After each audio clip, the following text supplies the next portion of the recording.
देखिए, भ्रष्टाचारियों की वहाँ तो रेडी होगी। इसमें अगर मैं आपको तथ्यात्मक बात बताना चाहूँ तो सुप्रीम कोर्ट में अहमदुल्ला खान 2024 की शुरुआत में गए थे। उन्होंने सुप्रीम कोर्ट से ये मांग करी थी कि उनको इन्फोर्समेंट डायरेक्टरेट के समन्स नहीं दिए जाए और उनको इससे रिलीफ मिले। सुप्रीम कोर्ट ने कहा ऐसा नहीं है, आप इन्फोर्समेंट डायरेक्टरेट के सामने अपियर होंगे और जो समन्स है उसका आपको पालन करना होगा। तो मेरा सवाल ये है कि इस देश के अंदर कानून की व्यवस्था में कानून के हिसाब से जो भ्रष्टाचार करेगा वो जेल जाएगा। अमनतुल्ला खान पे कोई नया केस नहीं है, ये पहले से इन्वेस्टिगेशन चल रही है। सवाल ये उठ रहा है कि अमनतुल्ला खान ऐसा क्या छुपाना चाह रहे हैं कि वो इन्फोर्समेंट डायरेक्टरेट को अपने रेजिडेंस में अलाउ नहीं करना चाहते। ये ऑलरेडी पास्ट में जेल जा चुके हैं। कट्टर भ्रष्टाचारियों के लिए सिर्फ एक ही जगह है, वो है जेल। और जितनी भी ये कानूनी कार्रवाई हो रही है ये माननीय सर्वोच्च न्यायालय के निर्देश पे हो रही है और उसके सुपरविजन में हो रही है। तो अगर इस कार्रवाई को क्वेश्चन किया जा रहा है आम आदमी पार्टी द्वारा तो सुप्रीम कोर्ट के विजडम को क्वेश्चन कर रही है।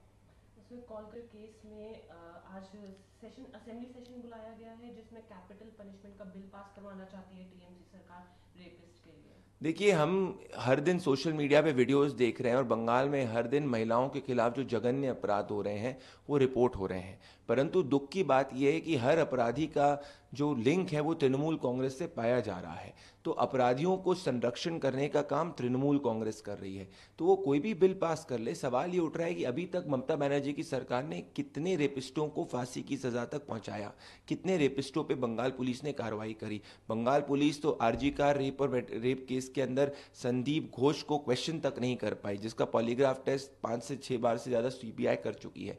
तो ये बंगाल असेंबली बुला लें, पर सवाल ये उठ रहा है कि आज बंगाल की महिलाएं ममता शासन के अंदर सुरक्षित नहीं महसूस कर रही, क्योंकि ममता शासन की पुलिस एक भी अपराधी को जेल तक नहीं पहुंचा पा रही। तो अगर ये कैपिटल पनिशमेंट की डिमांड करते हैं, इनको करना चाहिए, पर किसी एक रेपिस्ट का नाम बता दी जिसको ममता बनर्जी की सरकार ने, उसकी पुलिस ने इन्वेस्टिगेशन फ्री एंड फेयर करी, जो तृणमूल कांग्रेस से लिंक था, जिसको फांसी के तख्ते पर ये पहुंचा पाए।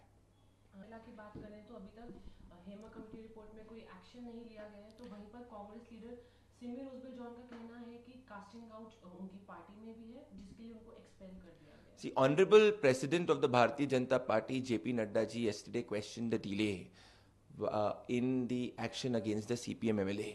But if you see the commonality in every party in the opposition, is there protection to individuals in their party who are accused of heinous crimes against women.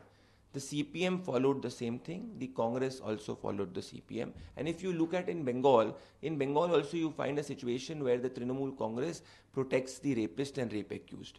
So the question which I want to ask is, why is it that the Ladki Hu Lad Sakti Hu gang is absolutely silent, whether it is Kathua or now Kerala, all of them only and only protect accused who are charged with heinous crimes against rape. This is why when all of these parties go and ask for the mandate of the people of India, the women of India completely reject them. Today in front of the women of India, there are two parallels which are drawn. On one hand is the entire Indi bloc, which is an anti-women bloc, and on the other hand is the NDA led by Prime Minister Narendra Modi, which believes in stringent punishment against accused who are charged with heinous crimes against women.